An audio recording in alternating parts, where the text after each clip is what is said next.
உங்களுக்கு ஒரு வருத்தம் இருக்கா? கடைசியாக நம்ம குருநாதர் பெருசாக கடைசி ஒரு 10 வருஷத்தில் படம் அவர் இயக்கலையே, என்ன ஒரு காரணம்? இல்லைங்க, சினிமாவில் இருக்கிற மிகப்பெரிய கஷ்டம் என்னென்னா, மரணத்துக்கு எல்லாருமே வருவாங்க, துக்கத்துக்கு எல்லாருமே வருவாங்க, தோள் கொடுக்க யாருமே வரமாட்டாங்க. தாவணி கனவுகளில் போஸ்ட்மேனாக நீங்கள் போட்ட ட்ரெஸ் வந்து விதி படத்தில் பாக்கியராஜ் சார் போட்ட ஒரு ட்ரெஸ், தேடி பிடிச்சி அந்த ட்ரெஸ்ஸை ஆல்டர் பண்ணி போட்டிங்க. அந்த ட்ரெஸ்ஸில் இன்னும் வச்சுருக்கீங்களா? என்னென்ன நினைவுகள் நீங்கள் அப்படியே வச்சுருக்கீங்க? நினைவுகளை நான் உடைகளாக வைக்கல, உடையாமல் உள்ளே வச்சுருக்கேன், கேட்கும்போது உடஞ்சிடுறேன், அவ்வளோதான். எங்கள் அப்பா எப்படியோ அந்த மாதிரி தான் எனக்கு பாக்கியராஜ் சாரும். பாக்கியராஜ் சாருக்கு வந்து அரசாங்க சார்பாக மரியாதை செலுத்தியிருந்தாங்க. இல்லை, நான் உண்மையில் நான் எதிர்பார்க்கலன்னா நான் எதையுமே நான் நினச்சி பார்க்கல. சிஎம் வந்தார், நான் ரொம்ப அப்படியே டிஸ்டர்ப் ஆகிட்டது, நெகிழ்ந்து போனது வந்து அப்படியே முட்டி போட்டு காலடியில் அவங்க மிஸ்ஸஸ் கிட்ட உட்காந்து பேசின ஒரு பாங்கு. சும்மா அவர் நின்று இருக்கலாம், பக்கத்தில் ஒரு சேர் நாங்கள் உடனே கொண்டு போய் போட்டிருப்போம்ல, போட்டு அவர் உட்காந்து பேசியிருக்கலாம். அப்படி இல்லாமல் அப்படியே நீல் டவுன் பண்ணி அந்த பாங்கு வந்து அது வந்து மனுஷனுக்கு முக்கியம் நான் நினைக்கிறேன்.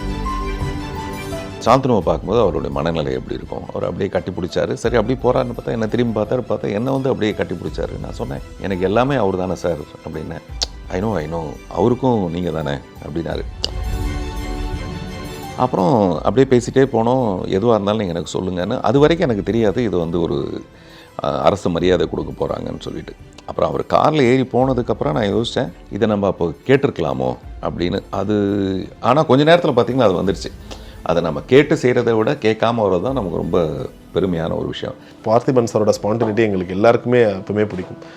இந்த நேரத்தில் அவருக்காக ஒரு 2 வரிகள் நீங்கள் எழுதணும்னு ஆசைப்படுறோம். என்ன தோணுதோ, அவருக்கு என்ன சொல்லணும்னு ஆசைப்படுறீங்களோ?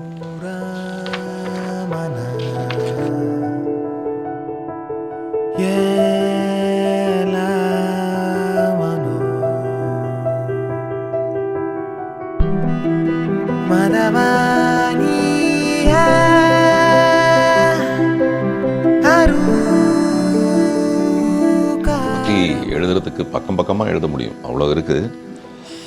பக்கத்தில் அவர் இல்லாதனால அவருடைய எந்த பக்கத்தை பற்றி நான் இதில் பதிவு பண்ணுறதுன்னு எனக்கு தெரியல. என் நினைவு தவறும் வரை உங்கள் நினைவும் தவறாது. என்றும் உங்கள் பார்த்திபா.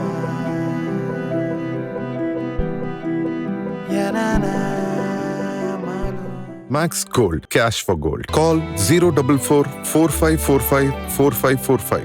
டார்லிங் ஏசி திருவிழா, இந்தியாவிலே குறைந்த மாத தவணையில் AC. JNN Institute of Engineering, Chennai. Join CSC, AA and ML, Cyber Security, MBA and more. இப்போ நீங்கள் சொன்ன மாதிரி பூர்ணிமா மாமா வந்து பார்க்கறதுக்கு அவ்வளோ எல்லாருக்குமே மனசே உடஞ்சிருச்சு. ஏன்னா அவங்க 2 பேர் கப்பலாகவே அவ்வளோ ஒரு அழகான ஒரு கப்பல், அந்யோன்யமாக இருப்பாங்க. பாக்கியராஜ் சார் 50 அந்த ஒரு மேடையில் எல்லா கதாநாயகிகளும் இருக்காங்க. ஆனால் பூர்ணிமா மாமா ஏறும்போது அது இன்னும் ஒரு தனி ஒரு அழகாக இருந்துச்சு. அன்றைக்கி காலையில் முதற்கொண்டு 2 பேரும் வாக்கிங் போனதாலாம் செய்தி வருது. ஸோ அதுக்கு முந்தின நாள் குஷ்பு மாமாவோட டாக்டரோட கல்யாணத்துக்கு போகிறாங்க. காலையில் வரைக்கும் அது ஒரு கை கோர்த்து இருந்த ஒரு தம்பதியினர் இப்படி ஒரு தாங்க முடியாத ஒரு பிரிவுக்கு ஆட்கொள்கிறாங்க. ஸோ அவங்க 2 பேரோட பார்க்கும்போது உங்களுக்கு அது எப்படி சார் இருக்குன்னா, நீங்கள் ரொம்ப காலமாகவே அவங்க 2 பேர் கூட ட்ராவல் பண்ணுறீங்க.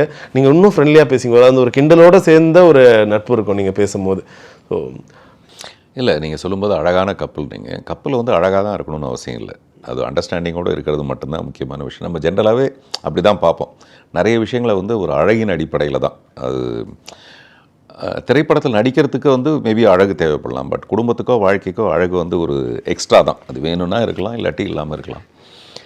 அவங்க ரொம்ப பொறுப்பானவங்க. பூர்ணிமா பாக்யராஜ் பொறுத்த வரைக்கும் அவங்க ரொம்ப பொறுப்பானவங்க. நான் இப்போ கூட அன்றைக்கி யார்கிட்டையும் சொன்னேன், இப்போ சொல்லலாம்னு நினைக்கிறேன். பாக்யராஜ் சாருக்கு வந்து அதை எழுத்த தவிர ஒரு ஒன்றுமே தெரியாது. இந்த சம்பாதிச்சதை சேர்த்து வைக்க கூட அவருக்கு தெரியாது. இப்போவே பார்த்திங்கன்னா அந்த ஃப்ளாட்ஸ் எல்லாம் நம்ம வந்து 2-3 ஃப்ளாட்டை வாடகைக்கு விட்டுட்டு ஒரு ஃப்ளாட்டில் அவங்க இருக்காங்க. இதெல்லாம் அவங்களுடைய புத்திசாலித்தனத்தில் நடந்தது. ஒருவேளை அவங்க வாழ்க்கைக்குள்ளே வரல, பாக்யராஜ் சார் தனியாகவே இருந்திருந்தாருன்னா இது எதுவுமே அவருக்கு சொந்தமாக இருந்திருக்காது.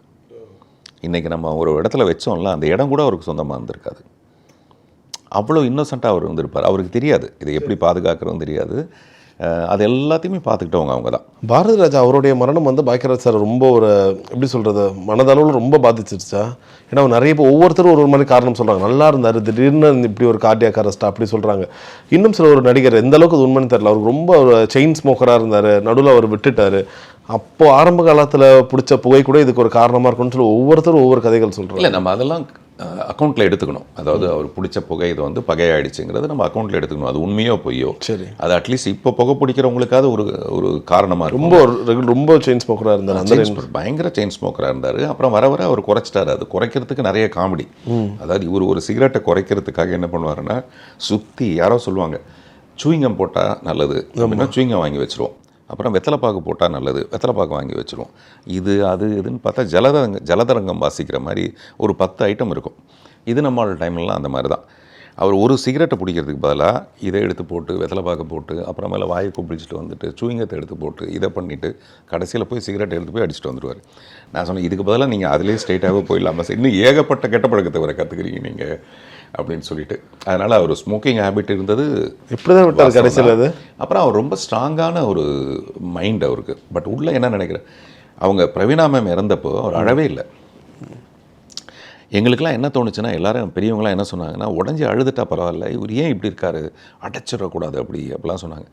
அப்புறம் மக்கள் திலகம் எம்ஜிஆர் வந்து அந்த மயானத்துக்கு வந்து நின்னதுக்கப்புறம் தான் அவரை பார்த்தவொன்னே உடஞ்சி அழுதார். நான் எப்படி கீர்த்தனா பார்த்தா உடஞ்சனோ அந்த மாதிரி அவர் வந்து எம்ஜிஆர் வந்து நின்னோடனே பார்த்துட்டு உடஞ்சார். அது வரைக்கும் அவர் அழவே இல்லை. அந்த மாதிரி மேபி மனசுக்குள்ளேயே அடக்கி வைக்கிறவர். அவர் கடைசியாக டிஸ்கஸ் பண்ண ஒரு கதையோட பேர் மயான கொள்ளை. அவங்க அசிஸ்டன்ட் சொன்னாங்க, மயான கொள்ளை, அதான் அந்த படத்தோட பேர். அந்த மாதிரி உங்களுக்கு ஒரு வருத்தம் இருக்கா? கடைசியாக நம்ம குருநாதர் பெருசாக கடைசி ஒரு 10 வருஷத்தில் படம் அவர் இயக்கலையே, என்ன ஒரு காரணம்? ஒரு இயக்கி இருக்கலாம். ஏன்னா அவர் நிறைய நேரங்களில் சொல்லும்போது ஒரு ஸ்க்ரீன் பிளே எழுதிட்டு இருக்காருன்னு சொல்லுவாங்க, இப்பயும் ஒர்க் போயிட்டுருக்குன்னுவாங்க. அவர் படம் எடுக்கலையன்ற ஒரு வருத்தம் ஒரு அசிஸ்டன்ட் டைரக்டராக உங்களுக்கு இருக்கா? இல்லைங்க, சினிமாவில் இருக்கிற மிகப்பெரிய கஷ்டம் என்னென்னா, மரணத்துக்கு எல்லாருமே வருவாங்க, துக்கத்துக்கு எல்லாருமே வருவாங்க, தோள் கொடுக்க யாருமே வரமாட்டாங்க. இவர் பெரிய ஜாம்பவான், இவர் திரைக்கதை மன்னர் அதெல்லாம் சொல்லுவாங்களே தவிர, இங்கே இவருடைய ப்ரீவியஸ் படம் ஓடிச்சா இல்லையா, என்னையே எடுத்துங்க, நான் நிறைய ஹிட்டு கொடுத்துருப்பேன், நிறைய நல்ல முயற்சிகள் பண்ணியிருப்பேன், ஒரு பையன் வரமாட்டான் நம்மளை வச்சு படம் எடுக்கிறதுக்கு. அது மறுபடியும் நானே ட்ரை பண்ணணும். நான் ட்ரை பண்ணி மறுபடியும் ஒரு சக்ஸஸ் நான் கொடுத்தேன்னா மறுபடியும் எனக்கு 4 நல்ல படங்கள் வரலாம். நான் ஒரு பையன் சொல்கிறது என்னென்னா, ரொம்ப ஒரு ஆதங்கத்தில் சொல்கிறது, அது வந்து பாக்யராஜ் சாருக்காக சொல்கிறது, யாருமே முன் வர மாட்டாங்க.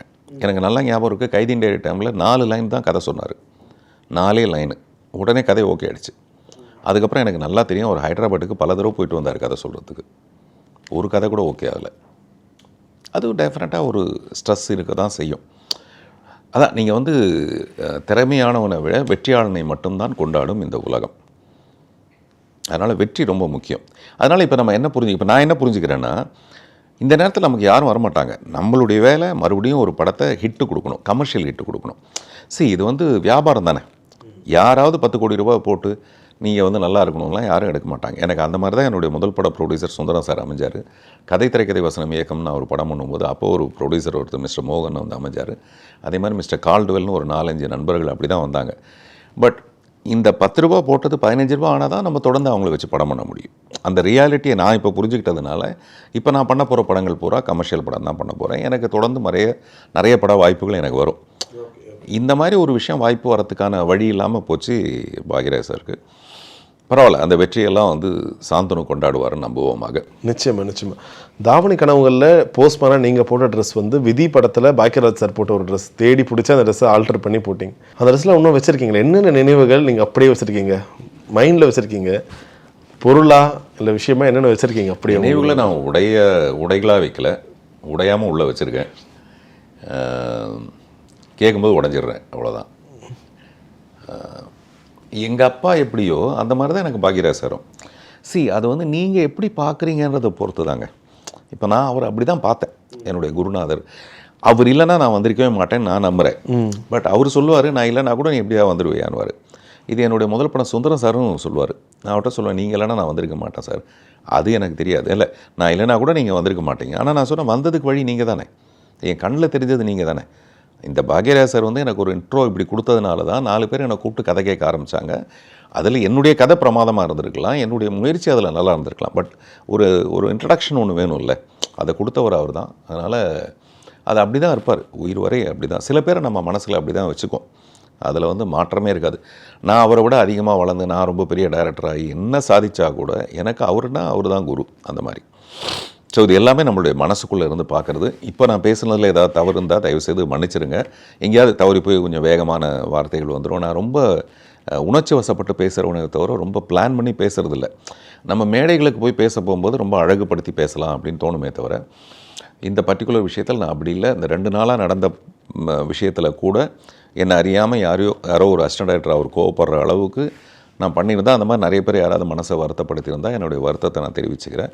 ஆனால் கடைசியில் எல்லாரும் ஒரு இடத்துக்கு போயிடுவோம். ஸோ அப்படி பார்க்கும்போது பாக்கியராஜ் சாருக்கு வந்து அரசாங்க சார்பாக ஒரு மரியாதை செலுத்தியிருந்தாங்க. அது வந்து ரொம்ப பயங்கரமான ஒரு விஷயம். அதுக்கு மேலேயும் நிறைய பேர் ஒரு விஷயம் வச்சாங்க. என்ன தொடர், ஏன்னா பாரதி ராஜா அவர்களுக்கும் பண்ணியிருந்தாங்க, பாக்கியராஜ் சாருக்கும் பண்ணுறாங்க, என்ன தொடர்ந்து நடிகர்களுக்கெல்லாம் நீங்கள் பண்ண ஆரம்பிச்சிருவீங்களான்ற மாதிரி ஒரு விஷயம் இருந்துச்சு. ஆனால் இவர் வந்து 100% தகுந்த ஒரு மனிதர். ஏன்னா அவ்வளோ ஒரு ஸ்க்ரீன் பிளே ஜாம்பவான் உலகம் முழுக்க கொண்டாடுறாங்க, இந்தியா முழுக்க கொண்டாடுறாங்கன்னும் போது கண்டிப்பாக அவர் அதுக்கு தகுதியான ஒரு ஆள் தான். இருந்தாலும் இப்படி ஒரு விஷயம் எப்படி இருந்துச்சு? நீங்கள் எதிர்பார்த்தீங்களா இவருக்கு அரசாங்க மரியாதை கொடுப்பாங்கன்னு? இல்லை, நான் எதிர்பார்க்கல. உண்மையில் நான் எதிர்பார்க்கலன்னா நான் எதையுமே நான் நினச்சி பார்க்கல. பாரதி ராஜா சாருக்கு அப்படி ஒரு மரியாதை கிடைக்கும்போது நமக்கு சந்தோஷமாக இருந்தது. அதுக்கு வந்து சொல்லப்பட்ட காரணம் வந்து தேசிய விருதெல்லாம் அவர் வாங்கியிருக்காரு அப்படிங்கிறதுனால. அப்புறம் பாக்யராஜ் சார் விஷயத்தை நான் எதிர்பார்க்கல அன்றைக்கி. ஆனால் சிஎம் வந்தார். நான் ரொம்ப அப்படியே டிஸ்டர்ப் ஆகிட்டது, நெகிழ்ந்து போனது வந்து அப்படியே முட்டி போட்டு காலடியில் அவங்க மிஸ்ஸஸ் கிட்ட உட்காந்து பேசின ஒரு பாங்கு. சும்மா அவர் நின்று இருக்கலாம், பக்கத்தில் ஒரு சேர் நாங்கள் உடனே கொண்டு போய் போட்டிருப்போம்ல, போட்டு அவர் உட்காந்து பேசியிருக்கலாம். அப்படி இல்லாமல் அப்படியே நீல் டவுன் பண்ணி அந்த பாங்கு வந்து அது வந்து மனுஷனுக்கு முக்கியம்னு நான் நினைக்கிறேன். மக்கள் திலகம் எம்ஜிஆர்கிட்டையும் இதே மாதிரி அவர் வந்து எல்லா வீட்டு தூக்கத்துக்கும் போவார். அது எல்லாமே என்ன செய்யணுமோ அதை செய்வார். அப்படியே வந்தார். நமக்கு நல்லா தெரியும் சாந்தனுவோட கல்யாணத்துக்கு மிஸ்டர் விஜய், அப்போ விஜய் வந்து தாலி எடுத்து கொடுத்தா தான் கல்யாணம் பண்ணிக்குவேன்றது அவர் வந்து அப்போவே முதல்வராக, அதாவது காலையில் முதல்ல வந்தவராக ஒரு தாலி எடுத்து கொடுத்து கல்யாணம் பண்ணார். இப்போ விஜய் சாந்தனுவை பார்க்கும்போது அவருடைய மனநிலை எப்படி இருக்கும்? அவர் அப்படியே கட்டி பிடிச்சாரு. சரி அப்படியே போகிறாருன்னு பார்த்தா என்ன திரும்பி பார்த்தா என்னை வந்து அப்படியே கட்டி பிடிச்சாரு. நான் சொன்னேன், எனக்கு எல்லாமே அவர் தானே சார் அப்படின்னேன். ஐநோ அவருக்கும் நீங்கள் தானே அப்படின்னாரு.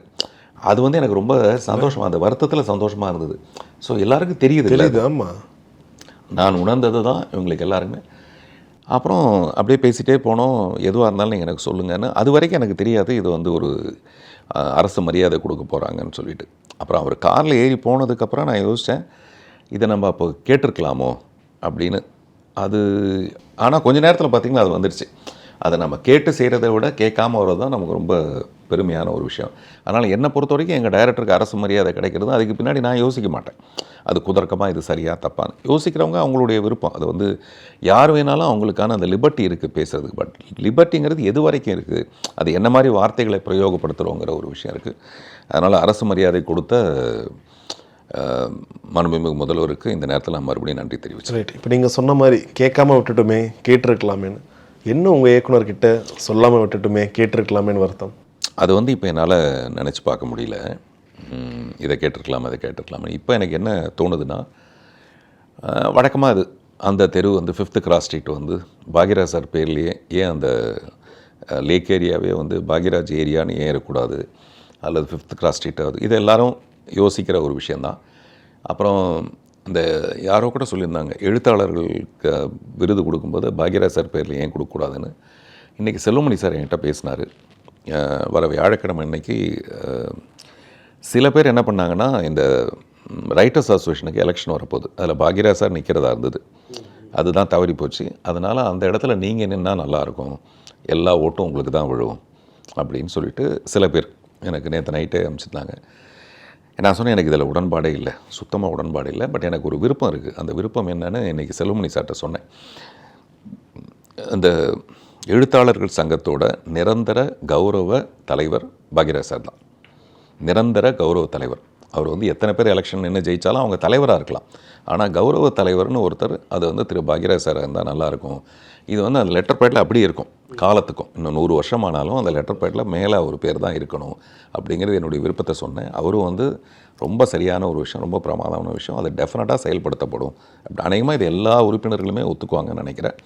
ஸோ அந்த விஷயம் நடக்கும். இது வந்து இப்போ டைரக்டர்னால் அது பாக்யராஜ் சார், பாரதிராஜ் சாருக்கு அந்த விஷயம் இருக்கிற மாதிரி எழுத்தாளர்னும் போது டெஃபினட்டாக அதுக்கான இந்த அரசு மரியாதையை பற்றி நான் சொல்லும்போது கூட சொன்னேன், அந்த எழுதுகிற வர்க்கத்துக்கு ஒரு பெரிய கௌரவத்தை ஏற்படுத்திட்டீங்க அப்படின்னு நான் சொன்னேன். அந்த மாதிரி இந்த எழுத்தாளர்கள் சங்கத்தோட நிரந்தர கௌரவ தலைவராக பாக்யராஜ் சார் இருப்பாருங்கிற ஒரு விஷயத்தை, அது எல்லாத்தையுமே எல்லாருடைய விருப்பம், அதை நான் வந்து முன்னெடுக்கிறேன், அவ்வளோதான். பாக்கியராஜ் சார் பண்ண ஒவ்வொரு படங்களும் திரைக்கதைக்கு ஒரு பெரிய ஒரு எடுத்துக்காட்டு அடுத்தடுத்த தலைமுறைக்கு. என்ன ஒரு படம் வந்து உங்களுக்கு ரொம்ப மனசுக்கு நெருக்கம் சார்? எனக்கு வந்து ஒருகை ஓசை. ஒருகை ஒருகை ஓசை என்னன்னா அது ஒரு பயங்கர தில்லான படம். முதல் படத்தில் அவர் பாக்கியராஜ் சார்னாவே வசனம்னு கொஞ்ச நாளைக்கு முன்னாடியே வந்துடுச்சு. சிகப்பு ரோஜாக்களில் வந்துடுச்சு, கன்னிப்பருவத்தில வந்துடுச்சு. நீ ஒன்றா இருக்கிற, ஒன்றா குடும்பம் நடத்துகிற, ஒன்றாவே படுக்கிற, ஆனால் ஒன்றா விட உன் புருஷனுக்கு ஏன் மேலே தான் அக்கறைன்னு ராஜேஷ் பேசுகிற டயலாக்லேருந்து ஆரம்பித்து ஓடி பிடிச்சி விளையாடணும்னு ஆசைப்பட்டேனா அப்படின்னு சொல்லிட்டு ஒரு வில்லன் பேசுகிற டயலாகெல்லாம் பரபரப்பாக போயிட்டுருக்க நேரத்தில் சூரலாத சித்திரங்கள் கூட அந்த மாதிரி தான் வசனம். ஆனால் வசனமே இல்லாமல் ஒரு பேச முடியாதவராக அந்த படத்தில். அப்புறம் ஒரு கவிதை மாதிரி ஒரு படம். அவன் வந்து பேசணும்னு அவன் ஊமையாக இருக்கும்போது பேசணும்னு ஆசைப்பட்டான். ஆனால் அவன் பேச்சு வந்ததுக்கப்புறமேல கூட இப்போ ஊமையாகவே இருக்க ஆசைப்பட்றான் அப்படின்னு கடைசி காடு. அது எனக்கு மிரட்டினது. அதுக்கப்புறம் எந்த படமாக இருந்தாலும் எனக்கு வந்து அவருடைய படங்களே எனக்கு மிக பிடிக்காத ஒரு படம் அந்த 7 நாட்கள். பிடிக்காத படம். அந்த படத்தோட கிளைமேக்ஸ் என்னால் அக்செப்ட் பண்ணிக்க முடியல. இப்போ வரைக்குமா? எப்போவுமே சொல்லியிருக்கீங்களா? நான் சொல்லியிருக்கேன். நான் எப்போவுமே அவருடைய கதையை நான் டிஸ்கஸ் பண்ணுவேன். சரி, நிறைய பேசுவேன். உங்களுக்கு இவங்க சேரணும்னு ஆசையா? பாக்கியராஜ் சாரும் அம்பிகா மேம் சேரணும்னு ஆசையா? அது நிறைய. அது ஒரு இப்போ நம்ம அதை பற்றி எனக்கு பிடிக்காத ஒரு, ஏன்னா கடைசி ஒரு மொமெண்ட்டில் அவருடைய புத்திசாலித்தமெல்லாம் டயலாக்ஸில் கிளாப்ஸ் வாங்கிட்டு போயிடுறாரு. பட் அது ஒரு ப்ராக்டிக்கலாக இல்லாத ஒரு விஷயம். காதலிச்சவனை விட்டுட்டு எதுக்கு போய் ஒரு விருப்பம் இல்லாத ஒருத்தனை கல்யாணம் பண்ணிட்டு கேட்டால் இந்த தாலி தான் அதுக்கான விஷயம். அவரே அந்த புதிய வார்ப்புகளை அறுத்தெறிஞ்சிருக்கார் அந்த தாலி, அவர் எழுதின வசனத்திலே. நான் சொல்லுவேன் எனக்கு அதுதான் சார் பிடிக்கும், வெறும் தாலிக்காக. என்ன சொல்லுவார் சார் யூஸ்வலாக இது மாதிரி நீங்கள் கொஞ்சம் முரண்பாடாக சொல்கிறீங்கன்னா அவர் ரியாக்ஷன் எப்படி இருக்கும்? இல்லை டெஃபினட்டாக அதனால தான் பார்த்திபனை போய் கேளுங்கன்னு சொல்கிறது. அக்செப்ட் பண்ணுவார் அது. இல்லை இப்போ உங்ககிட்ட சும்மாருன்னு சொல்கிறேன், என்ன போய் பார்த்திபனை கேளுங்கன்னா, நேற்று கூட அவங்க பூர்ணிமா சொன்னாங்க, நீங்கள் பார்த்திபனை கேளுங்க, அவன் வந்து நேராகவும் திங்க் பண்ணுவான், கொஞ்சம் குறுக்கவும் திங்க் பண்ணுவான் அப்படின்னு சொன்னாராம். அந்த மாதிரி நான் ஓப்பனாக நான் எதுக்காக சொல்லணும், ஒரு கை ஓசை தான் எனக்கு ரொம்ப பிடிச்ச படம். ஒரு கை ஓசையை விட நல்லா ஓடின படம் தான் அந்த 7 நாட்கள். ஆமாம், நந்தா ஓடுனது சந்தோஷம். ஆனால் என்னுடைய கருத்தாக தாலிக்காக தான் ஒருத்தி வாழணும்னு அவசியமே கிடையாது, மனசுக்கு பிடிச்சவனோட வாழ்கிறது தான் கரெக்டு அப்படிங்கிறது தான் என்னுடைய விருப்பமாக இருந்தது. அதுலேருந்து கவிதை ரொம்ப நேர்த்தியாக அழகாக இருந்தது. இப்போ கடைசி ஒரு 2 நாளாக வந்து ஜென்சி கிட்ஸ் முதற்கொண்டு எல்லாருமே சாரோட முக்கியமான வசனங்களாக இருக்கட்டும், அவருடைய அந்த நேம் கார்டை வந்து பயங்கரமாக ட்ரெண்ட் பண்ணிட்டு இருக்காங்க ஒவ்வொரு படத்திலும். ஏன்னா எந்த ஒரு ஹீரோவும் அந்த ஒரு பில்டப் ஷாட் கொடுத்து நேம் போடணும்னு ஆசைப்படுவாங்க. இவர் அவரை தாழ்த்திக்கிட்டு அவரை கிண்டல் பண்ணிக்கிட்டு சட்டையராக அவரோட நேம் கார்டு போடுவார். எது உங்களை பொறுத்த வரைக்கும் ஒரு பெஸ்ட் நேம் கார்டுன்னு நினைக்கிறீங்க? இது ஒரு டெக்னிக்கு. அதாவது எங்கே அதிகமாக அந்த படத்தில் கிளாப் பண்ணுவாங்களோ அங்கே தூக்கி அவருடைய காடை போடுறது. அதாவது நம்ம காடை போட்டால் கை தட்டுறதுன்றது, இப்போ உதாரணத்துக்கு ரஜினி சார் சூப்பர் ஸ்டார் அப்படின்னு போட்டால் டேஷ் டேஷ் டேஷ்னு அடிச்சுக்கிட்டே இருப்பாங்க. ஆனால் அவர் அப்போ தானே வளர்றாரு இல்லைங்களா? வளரும்போது எந்த இடத்துல அதிகமான கிளாப் வருதோ அப்போ தூக்கி நடுவில் இந்த ரூல்ஸ் எல்லாம் அவர் பிரேக் பண்ணுவார். அது ரொம்ப பிடிக்கும் அவருக்கு. அதாவது இப்படி தான் இது போகணுன்னா அது வேண்டாம் அப்படின்னு சொல்லுவார் அவர். அந்த மாதிரி எங்கே அதிகமாக விடிமுறை காத்திரல நடுவில் ஒரு இடத்துல படத்தில் தூக்கி போடுவார். ஏன்னா அங்கே தான் ஹையஸ்ட் கிளாப்ஸ் வர இடமா இருக்கும். அந்த மாதிரி அவர் சூஸ் பண்ணி அவர் ரொம்ப பிரில்லியண்ட்டு. நீங்கள் சொல்கிற மாதிரி தன்னை குறைச்சிக்கிறதுக்கான ஒரு, எவனுக்கு தன்னை பற்றி மிக அதிகமாக தனக்கு எது தெரியாதுன்னு எவனுக்கு தெரியுமோ அவன் தான் ஜெயிப்பான். அந்த ஒரு ஃபார்முலாவில் ரொம்ப ஸ்ட்ராங்காக ஜெயித்தவர் வந்து பாக்யராஜ் சார். அப்புறம் அவரை மாதிரி இப்போ என்ன மாதிரி நிறைய பேர் ஜெயிக்கலாங்கிறதுக்கான ஒரு ஸ்ட்ராங்கான வழியை வகுத்து கொடுத்தவரும் அவர் தான். ரைட். Okay sir. ஸோ ஃபைனலாக உங்களுடைய குருநாதரோட கையெழுத்துடைய ஒரு பேட் இருக்குது. பார்த்திபன் சாரோட ஸ்பான்டினிட்டி எங்களுக்கு எல்லாருக்குமே எப்பவுமே பிடிக்கும். இந்த நேரத்தில் அவருக்காக ஒரு 2 வரிகள் நீங்கள் எழுதணும்னு ஆசைப்படுறோம். என்ன தோணுதோ, அவருக்கு என்ன சொல்லணும்னு ஆசைப்படுறீங்களோ?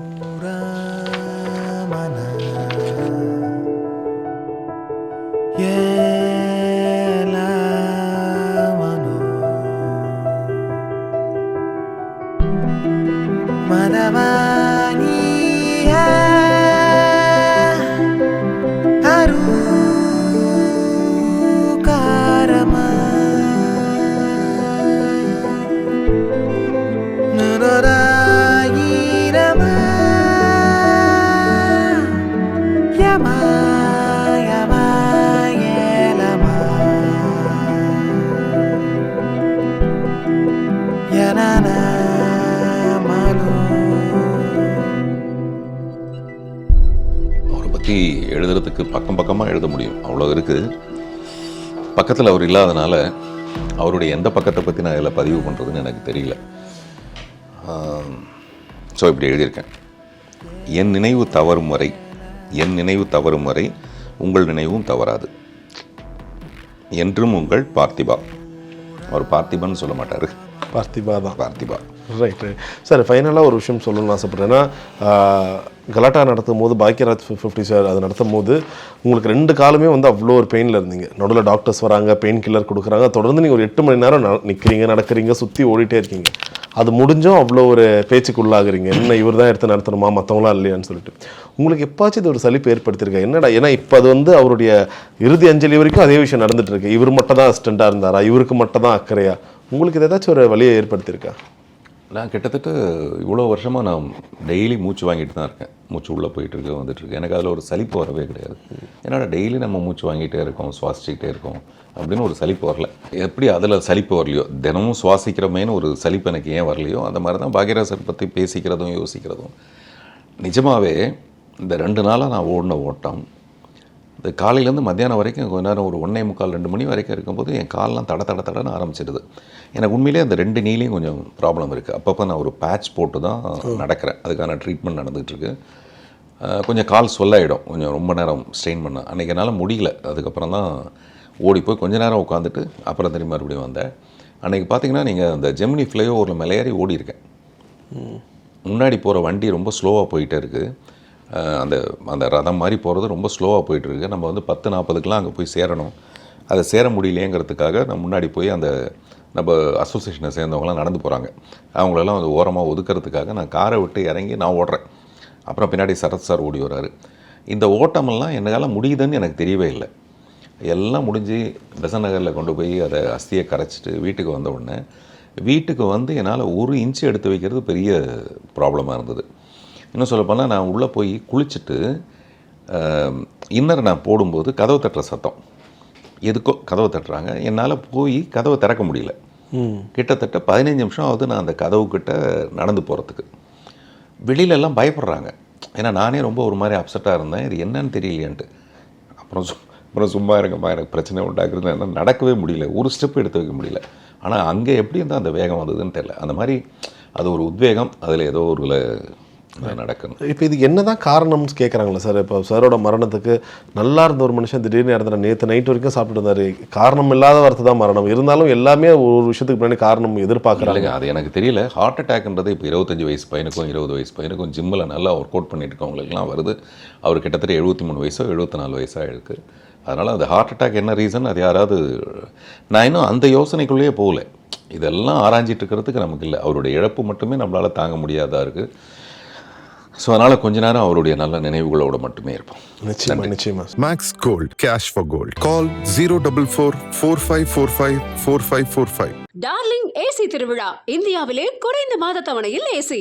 JNN institute of engineering Chennai, John CSE, AA and ML, cyber security, MBA and more.